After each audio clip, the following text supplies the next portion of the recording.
자, 말씀 듣기 전에 옆 사람 보시면서 인사 좀 나누실까요? 잘 오셨습니다. 반갑습니다. 예, 샬롬, 샬롬, 반갑습니다. 반갑습니다. 자, 오늘 또 구원의 징검다리 20번째 시간으로 눈과 같은 은혜, 양털 같은 은혜, 이런 제목으로 말씀 전해드리려고 합니다. 여러분 오늘 빠지지 않고 참 잘 오셨습니다. 오늘 이 본문과 설교, 이 설교는 아마 여러분이 며칠을 밤을 새워서 인터넷을 뒤져도 결코 이 설교는 듣지 못합니다. 우리 아름다운 동산교회 아니면 듣지 못합니다. 오늘 이 시간 이후에 다른 어떤 교회 목사님이 가지고 가서 설교 그대로 할지는 모르지만 아마 어디서도 듣지 못할 텐데 여러분 오신 것 환영하고요. 자, 눈과 같은 은혜, 양털 같은 은혜, 본문 두 군데를 보고 제목을 정했는데, 범죄한 인간이 하나님으로부터 받은 은혜 너무 많죠. 얼마나 많은지 몰라요. 헤아릴 수가 없어요.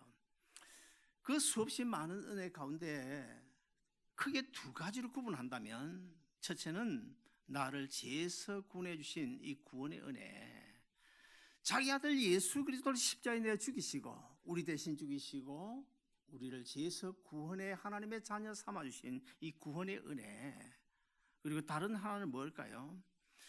구원받은 내 영혼의 집인 육체가 이 땅에 살아가는 동안에 필요한 모든 것을 체험받는 은혜, 이런 놀라운 축복이 여러분 가운데 충만하기를 주의 이름으로 축원드립니다. 자, 이 하나님의 구원의 은혜는 제일 먼저 하나님의 약속으로부터 시작되어졌습니다. 창세기 3장 16절 15절을 보시면 여인의 후손 마리아에게서 태어날 예수 그리스도를 통해서 범죄한 인류를 구원하겠다고 하는 최초의 언약을 하셨는데, 예고를 하셨는데, 그것을 가리켜서 원시복음이라 그렇게 말합니다. 그리고는 훗날 이제 구체적으로 하나님께서 이 언약을 맺으셨는데 누구와 맺으셨습니까? 아브라함과 맺으셨습니다. 그리고 또 세월이 지난 다음에 이스라엘 민족을 하나님 선택받은 민족으로 선택을 하시고 이스라엘 민족과 언약을 맺으셨는데, 자, 이스라엘 민족과 맺으신 그 언약의 내용이 무엇일까요? 한마디로 이야기하면 너희는 내 백성이 되고 나는 너희 하나님이 되어주겠다, 그겁니다. 창세기 1장 1절부터 요한계시록 22장 21절까지 성경 전체를 관통하고 있는 바로 사상이 바로 하나님의 구원 언약, 너희는 내 백성이 되고 나는 너희 하나님이 되어주겠다. 이것을 우리 개개인의 입장에서 보면 신약시대에 와서 뭡니까? 저나 여러분이나 한 사람 한 사람, 너는 내 아들이고 나는 네 아버지가 되어주겠다, 그겁니다. 그거예요. 자, 어느 날 제가 구약 성경 예레미야서를 읽는데요, 그날따라 예레미야서를 읽는데 잠이 오질 않아요. 잠이 오지 않아요. 내가 예레미야서를 뭐 한 번도 읽었겠습니까? 수십 번은 읽었을 텐데, 그래서 1장부터 52장까지 다 읽었습니다. 다 읽었는데 그 예레미야서 사실 줄줄 읽어보세요. 별 재미가 없습니다.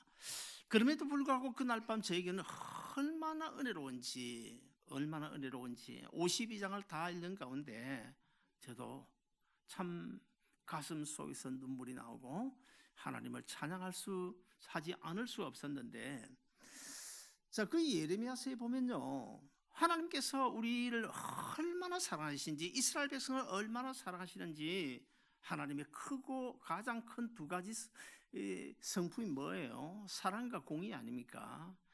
하나님의 공의와 사랑은 여기 있고 공의는 여기 있는데, 하나님께서 사랑 쪽으로 그냥 가셨다가 그 다음에 또 빨리 공의 쪽으로 가셨다가 사랑과 공의 사이를 왔다 갔다 하시면서 안절부절 어쩔 줄 몰라 하시는 하나님, 그런 하나님을 제가 예레미야서를 읽으면서 느꼈습니다. 나는 공의의 하나님이시기 때문에 범죄한 너희를 심판하지 않을 수 없다. 그러나 동시에 나는 사랑의 하나님이기 때문에 너희를 또 사랑하지 않을 수가 없구나. 이스라엘 백성들이 하나님과 그 귀한 구원의 언약을 맺었으면 죽기 살기로 하나님 잘 섬기고 하나님의 말씀대로 살아야 하지 않습니까? 그럼에도 불구하고 하나님의 뜻을 저버리고 말씀에 순종하지 아니하고 죄에 빠져 결국에는 우상 숭배하면서 하나님을 떠나고 말지 않아요. 그런 가운데 하나님께서 예레미야서를 통해서 그렇게 하나님의 공의와 사랑 사이를 왔다 갔다 하시면서 안절부절하면서 어쩔 줄 몰라 하시는 하나님, 나는 너희를 심판하지 않을 수 없는데 동시에 사랑하지 않을 수도 없구나. 그러니 지금이라도 회개하고 돌아라. 그리하면 내가 너희 죄를 용서해 주겠고, 그리하면 내가 너희를 하나님의 자녀로 계속 삼아 주겠고, 그리하면 너희를 내 백성 삼아 주겠다. 어서 빨리 회개하고 돌아오라. 그리하면, 제가 세봤습니다. 예레미야서에 그리하면이라는 단어가 무려 21군데나 나옵니다. 무엇을 가르쳐 주는 것입니까? 하나님의 사랑, 하나님께서 우리 한 사람 한 사람을 얼마나 사랑하신지를 지금 그리하면 21번이라는 가정을 통해서 우리가 보여주고 있는 거예요. 오늘 또 하나님과의 언약 관계가 분명한 사람은 어떻게든지 하나님 말씀 중심으로 살아가려고 하고, 또 어떻게든지 주님의 뜻이 무엇인지, 어떻게 하면 내가 주님을 기쁘시게 할 수 있을까, 그것을 생각하며 살아가게 됩니다. 그리고 우리가 인생길을 살아가는 동안에 다소 힘들고 어려운 문제 앞에 봉착하게 되면 뭐라 합니까? 그냥 뭐 다른 거 필요 없어요. 아버지 한마디 하면, 진짜 믿음이 성숙한 사람은요, 그냥 시간 정해놓고 뭐 몇 시간씩 기도할 필요 없어요. 24시간 뭐 잠자는 시간 빼놓고는 그냥 주님, 아버지 하면서 그냥 주님과 이 영적 교제를 나누면 그 자체가 기도예요. 우리가 힘들고 어려울 때 아버지 하면 그 아버지라는 한마디 속에 모든 것이 다 담겨져 있잖아요. 내가 얼마나 힘들고 어려운 고통에 처했는지 내 신음소리도 거기 담겨져 있고, 하나님 아버지, 내가 이 어려운 상황 속에서 나는 어찌할 바를 모르겠는데 하나님께서 해결해 주셔야 되겠습니다 하는 그 소원도 그 아버지 하는 한마디 속에 다 담겨져 있는 것 아닙니까? 저는 우리 아름다운 동산교회 성도들은 정말 이런 은혜 가운데 살았으면 좋겠어요. 하나님은 오늘도 범죄한 인간, 또 예수 믿지 않는 많은 사람들을 십자가 밑으로 초청하고 있는데, 왜 십자가 밑으로 초청하는 것입니까? 구원해 주시기 위하여, 하나님 자기 자녀 삼으시기 위하여. 오늘 본문 우리가 읽은 이사야서 1장 18절 이 말씀에 보면 얼마나 그런 하나님의 사랑이 거기에 녹여져 있는지 모르는데, 우리 다시 한번 읽어보시겠습니다. 같이 읽습니다. 시작. 여호와께서 말씀하시되 오라 우리가 서로 변론하자. 너희 죄가 주홍같이 붉을지라도 눈같이 희어질 것이요 너희 죄가 지롱같이 붉을지라도 양털같이 되리라. 우리가 가진 성경 얼마나 많은 내용들이 담겨져 있습니까? 그 모든 내용, 그 모든 성경 구절 하나하나 중요하지 않은 것 없습니다. 그러나 오늘 본문 이사야서 1장 18절은 너무너무 중요한 말씀이에요. 이 말씀은 정말 우리가 다 외우고 이 말씀을 내 삶 속에 적용시키며 살아가야 됩니다. 이 한 구절 속에는 제 가운데 허덕이고 있는 그 많은 사람들 구원의 장으로 초청하는 그런 내용이 숨겨져 있고, 내 죄가 주홍같이 붉냐? 그럼 내게로 오라. 내가 눈처럼 희게 해주겠다. 너희 죄가 지롱같이 붉냐? 그럼 내게 오라. 내가 양털같이 희게 해주겠다. 오늘 보면 하나님 사죄의 은총이 어떻게 우리에게 전달되고 있는지, 어떻게 우리에게 적용되어지는지를 보여주고 있는데요. 제가 지난주에도 말씀드렸습니다마는 예수님께서 우리 죄를 대신 짊어지고 오신 그 갈보리 언덕, 어디에 세워졌습니까? 예루살렘 갈보리 언덕. 지금 여기로부터 그 이역만리, 정확하게는 모르겠지만 이역만리는 그 멀리 예루살렘 갈보리 언덕에 세워졌고, 예수님께서 십자가에 달려 죽으신 것 또한 100년, 200년 전이 아니고 2000년 전입니다. 그러면 2000년이라고 하는 그 시간적 개념을 어떻게 우리가 극복을 하고, 이 영만리라고 하는 거리적 개념을 어떻게 극복하고 예수님이 죽으신 그 십자가의 은혜를 내가 받아 누릴 수 있다는 것입니까? 어떻게 설명하시겠습니까, 여러분? 오늘 본문 이사야서 1장 18절이 그것을 우리에게 설명하고 있는데, 그 예수 그리스도의 보혈의 은혜가 우리에게 어떻게 적용되어져서 우리가 제3을 받게 되는지를 우리에게 적용시켜주고 있는데, 첫째, 눈과 같은 은혜로 적용되어집니다. 너희 죄가 주홍같이 붉을지라도 눈같이 희어지리라. 미국 동부, 특별히 이제 동북부지요, 뉴욕이나 뭐 그런데 워싱턴 D.C. 이런 데는, 워싱턴 D.C.에 목회하는 제 친구 목사님이 있는데, 그 목사님은 평소에 전화 잘 안 하다가 겨울 되면 한 번씩 전화 와요.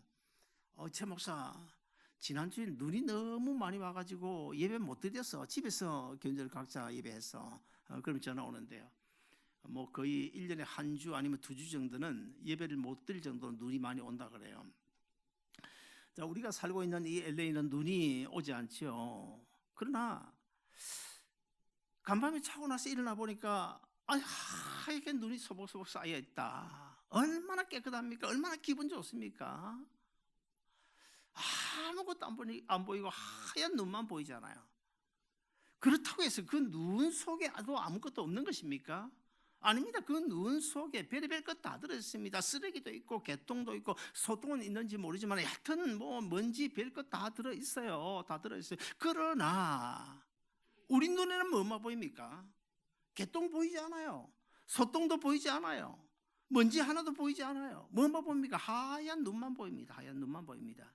그와 똑같이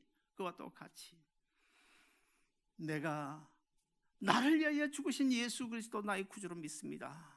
주님 나를 구원해 주옵소서 하고 고백하는 그 순간, 100년이 지났던 1000년이 지났던 2000년이 지났던 간에 우리가 그렇게 고백하는 그 순간에 예수 그리스도께서 흘린 그 보혈의 의의 옷으로 우리 한 사람 한 사람 커버를 씌워줍니다. 덮어 씌워주기 때문에 하늘에 계신 하나님이 나를 볼 때는 내가 보이지 않아요. 내 죄가 보이지 않아요.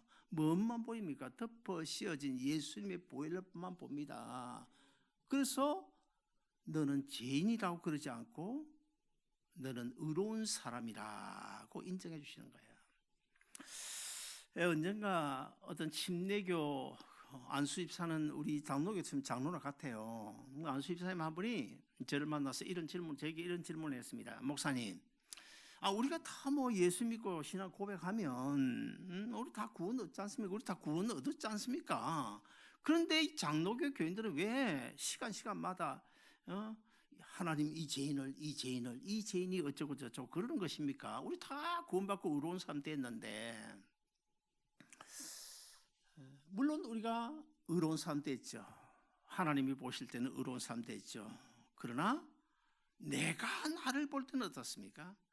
내가 있고 하나님이 계시고 중간에 예수님의 보혈이 있는데, 예수님의 보혈로 덮여져 있는 나, 예수님의 보혈 안에 있는 나는, 내가 나를 볼 때는 아직도 죄인이에요.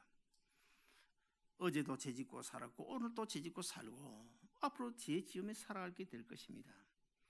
하나님이 보실 때는 죄인으로 안 봐주고 의인으로 보지만 내가 나를 볼 때는 죄인이에요. 그래서 우리가 요한일서 1장 9절에 있는 그 말씀에 의지하여 오늘도 내일도 밤마다 하나님 앞, 하나님 아버지, 내가 오늘 정말 잘 살아보려고 했거든요. 그런데 어떻게 오늘 하다 보니까 그냥 이런 또 죄를 지었는데요, 누구에게 이런 거짓말을 했네요 하고 자백하고 고백하는 되는데, 그것은 바로 그 침례교 집사님의 말이 틀린 것이 아니라 구체적으로 그 진리를 설명하면 하나님 보실 때는 분명히 의인으로 봐서요, 하나님 아들 삼아주셔요. 그러나 내가 나를 볼 때는 하나님께 나를 이처럼 자기 아들을 십자가에 죽이고 구원했는데 내가 나를 보니까 너무 형편없는 거야. 오늘 또 이런 죄를 짓고 내일도 저런 죄를 짓고. 그래서 매일 우리가 자백하며 고백을 해야 되는 것입니다. 사랑하는 여러분, 우리가 날마다 순간마다 죄를 짓고 살아가지만은 예수님께서 흘리신 십자가의 보혈로 우리를 덮어 씌워준 그 은혜, 그래서 내가 구원 얻어 하나님이 눈에 보일 때는 죄인으로 보지 않고 의롭게 보이는 천국 백성 하나님의 자녀로 보이는 눈과 같이 덮어 씌워준 은혜, 이게 영어로 하면 임퓨테이션의 은혜, 덮어 씌워준 은혜. 그 덮어 씌워준 은혜 오늘 우리가 다 받았어요. 다 받았기 때문에 천하의 날 봐라, 나는 하나님의 아들이다. 다운타운한 날 봐라, 나는 하나님의 딸이다. 당당하게 하나님의 자녀로 살아갈 수 있는 줄 믿으시기를 바랍니다. 둘째로 양털 같은 은혜로 적용시켜 주십니다. 우리가 예수님을 나의 구주로 믿는 바로 그 순간에 예수님 보혈로 일단 덮어 씌워주시고 하나님 보실 때 의롭다 인정을 받게 하시고 동시에 주님께서 흘리신 그 보혈, 주님께서 십자가 주시고 부활하신 그 생명을 시간과 공간을 초월하신 성령님께서 내가 믿는다고 고백하는 그 순간에 예수님의 생명을 운반하여 내 안에 분식 심어서서 새로운 생명으로 내 안에 자리를 잡게 됩니다. 자, 그래서 하나님이 보실 때는 죄인이 아니지만 내가 나를 볼 때는 죄인인데 내 안에 동시에 예수님의 생명이 심어지게 되면 그 생명이 점점 자라게 되겠죠. 예배에 참석하고 말씀을 듣고 성경을 읽고 기도하고 그 다음에 믿음 좋은 성도들과 더불어 신앙 교제를 하는 가운데 점점 내 안에서 생명이 자라게 되겠죠. 그런데 사실 이 예수님의 생명이 들어오기 전, 심어지기 전까지는 누가 나를 좌지우지했습니까? 사탄 마귀의 세력, 신학적인 용어로 하면, 성경적인 용어로 하면 육체의 소욕이라고 그래요. 육체의 소욕과 성령의 소욕이 있는데 육체의 소욕, 마귀의 세력이 나를 완전히 지배하고 있었습니다. 100% 지배하고 있었습니다. 그런데 예수님의 생명이 내 안에 심어져서 이 생명이 점점 자라면서 마귀의 세력을 쫓아버리는데 거기에 많은 갈등이 생겨나게 됩니다. 그렇지 않습니까? 두 세력이 싸우니까 육체의 소욕과 성령의 소욕, 예수님의 성령의 세력과 마귀의 세력이 싸우니까 내 안에서 막 그냥 아주 심한 싸움이 생기게 되겠죠. 처음에 예수님의 생명이 심어졌을 때는 아직도 마귀의 세력이 더 크게 지금 영향력을 행사하고 있기 때문에 우리가 그 갈등에서 질 수도 있어요. 신앙의 길에 질 수 있어요. 이 11조를 해야 되나 말아야 되나, 아이고 뭐 해야 된다는 아는 것까지는 좋은데 해야 된다고 깨달을 때 그것은 뭐예요? 그 안에 바로 예수 생명이 있다는 거예요. 그런데 못해요. 왜 못합니까? 육체의 소욕이 더 크게 활동하고 있기 때문에. 그러나 점점 성령의 세력이 자라가게 되면 50대 50으로 됐다. 그때 가장 심한 싸움이 일어납니다. 그 심한 싸움을 가리켜서 우리 신앙생활 용어로 뭐라고 하는가 하면 신앙의 갈등이다 그러는 거예요. 자, 이 신앙의 갈등, 이렇게 해서 예수 생명이 커가는 것만큼 이제 갈등이 생기게 되는데 사실 그렇지 않습니까? 예수 믿기 전에는 다 마귀의 세력이 있었기 때문에, 마귀의 소욕이었기 때문에 사실 예수 믿고 안 믿는 이런 문제, 신앙생활 하는 이 문제 가지고 싸울 필요는 없잖아요. 그냥 세상적으로 그냥 잘 먹고 잘 살고 뭐 그냥 재미만 있으면 되는 거예요. 근데 예수님이 들어오고 나면 이제 갈등이 생기게 되는데, 그러니까 갈등이 있다는 건 좋은 겁니까? 안 좋은 겁니까? 좋은 겁니다.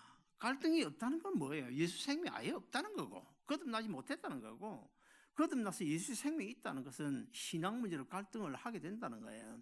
그래서 50대 50대면 아주 치열하게 싸우게 되는데 그렇지 않습니까? 우리가 예수 믿기 전에는 부부 간에 한 달에 10번 싸우다가 예수 믿고 나면 5번으로 줄고, 그리고 서리집사 되고 나면 3번으로 줄고, 장로 되고 나면 2번으로 줄고, 목사 되고 나면 한 번도 안 해야 되는데 그래도 싸우고. 제가 목사 부부가 심하게 싸우는 거 봤거든요. 심하게 싸우. 내가 전번에 한번 소개했잖아요. 그 사모님 돌아가신 어떤 목사님, 그게 뭐 목회가 되겠습니까? 토요일 하루 종일 싸우고 주일 아침에도 이제 예배 드리러 가는데 남편 목사 보고 그래 네 목사지 오늘 한번 설교 잘해봐 내가 잘 눈 뜨고 한번 잘 들어줄게. 그러니 뭐 설교가 되겠습니까? 자, 이렇게 신앙의 갈등이라는 것은 정말 중요한 건데요. 자, 우리만 신앙의 갈등이 있는 것입니까? 아닙니다. 그 위대한 사도 바울도 신앙의 갈등이 있었어요. 자, 그러면 사도 바울이 어떤 신앙의 갈등을 하고 있는지 우리 로마서 7장 21절부터 같이 한번 읽어보시겠습니다. 시작. 그러므로 내가 한 법을 깨달았노니 곧 선을 행하기 원하는 나에게 악이 함께 있는 것이로다. 내 속 사람으로는 하나님의 법을 즐거워하되 내 지체 속에서 한 다른 법이 내 마음의 법과 싸워 내 지체 속에 있는 죄의 법 아래로 나를 사로잡아 오는 것을 보는도다. 사도 바울 같은 사람도 자기 안에서 두세 개 싸우는 거예요. 두세 개 싸우는 거예요. 그러다가 결국 사도 바울이 로마서 7장 24절에서 뭐라고 고백합니까? 오라 나는 공고한 사람이로다. 누가 이 사망의 몸에서 나를 건져내랴. 얼마나 안타까웠으면. 사랑하는 여러분, 우리가 이런 신앙의 갈등 있지만 우리가 날마다 순간마다 말씀을 통하여 설교를 듣고 기도하고 찬양하고 성도의 교제를 통해서 예수 그리스도의 생명이 점점 이제 자라나서 육체의 소욕을 다 쫓아내버리고 90%, 100%일 수 있겠지만 90%, 100% 되면 그때는 아예 꼼짝을 못하는 거예요. 자, 이것을 가리켜서 우리가 양털 같은 은혜라고 말씀드릴 수가 있는데 눈과 같은 은혜는 뭐예요? 그냥 덮어 씌워주는 거야. 덮어 씌워버리는 거예요. 그런데 이 양털은 뭡니까? 양털은 덮어 씌우는 게 아니고 양의 몸 안에서 하나 둘 털이 나와가지고 하얗게 이렇게 쌓이잖아요. 수북 쌓이잖아요. 양털 같은 은혜 뭘까? 바로 예수 생명이 우리 안에 분씩 심어져서 그 생명이 점점 자라갈 때 내 내적인 인격과 품성 이런 것들이 그리스도의 모습으로 바뀌어져 가지고 우리 삶 속으로 나타나는 거예요. 저분은 도대체가 예수 믿는 사람처럼 보이지 않았는데 한 1년, 2년, 몇 년 지나면 만나가 저분 이상하다. 저분이 교회 나가나? 그러니까 누가 옆에서 저분 어느 교회 아름다운 동사에 건사래. 저렇게 달라졌구나. 그래서 이 그리스도인의 모습이 차근차근 하나씩 이제 양털이 몸 안에서 밖으로 나오는 것처럼 변화되어져 가서 그리스도의 모습으로 나타나는 이것을 가리켜서 우리 양털 같은 은혜라고 하고 굳이 영어로 이야기하자면 impartation의 은혜 이렇게 말할 수가 있는데 이것을 또 다른 신학적 용어로 하면 구원의 과정 속에 있는 신학 용어로 하면 성화라고 말할 수 있습니다. 양털같이 덮어 씌워진 은혜는 칭의의 은혜고 눈같이 덮어 씌워진 은혜는 칭의 은혜이고 양털같이 몸속에서 나오는 은혜는 뭐라고요? 성화의 은혜라 그렇게 말할 수 있습니다. 우리가 예수 믿기 전에는 모두 다 하나님 앞에 죄인이었습니다. 예수 믿은 뒤에도 별의별 추한 죄를 다 짓고 살아가요. 목사라고 뭐 죄 안 짓습니까? 다른 사람 몰라도 저는 죄를 짓고 살아가요. 알게 모르게 죄를 짓고 살아가요. 어쩔 수 없이 내 안에 범죄한 인간의 본성이 있기 때문에 그렇습니다. 단지 노력할 뿐이죠. 근데 우리는 십자에서 흘러내린 예수님의 보혈로 눈처럼 덮어 씌워진 눈과 같은 은혜, 임퓨테이션 은혜, 칭의의 은혜를 받아서 하나님이 나를 보실 때에 너는 죄인 아니다. 너는 의로운 사람이다. 인정을 받게 해주시고 그리고 동시에 내 안에 심어진 예수 생명이 점점 자라나서 양털처럼 내 삶의 모습이 완전히 그리스도인의 성숙한 모습으로 변화되어 가는 임파테이션의 은혜, 양털 같은 은혜를 우리가 받고 살아가고 있어요. 이제 우리 모두 눈과 같이 죄 없는 하나님의 백성으로 하나님 보실 때 인정받는 이 놀라운 은혜, 칭의 은혜, 눈과 같은 은혜, 임퓨테이션의 은혜 받은 것에 감사하고 동시에 예수 생명이 내 안에 심어져서 그 생명이 점점 자라 양털처럼 삶의 외적인 모습으로 그리스도의 모습이 나타나는 그런 누가 봐도 예수 믿는 사람이다. 아름다운 동산교회 권사구나 장로구나 집사구나 인정받을 수 있는 구원 얻은 하나님의 백성들 다 되셔서 나중에 우리 주님 부르간 오실 때에 의여시 주님 앞에 들림받는 여러분 모두 되시기를 주의 이름으로 축원드립니다. 기도하겠습니다.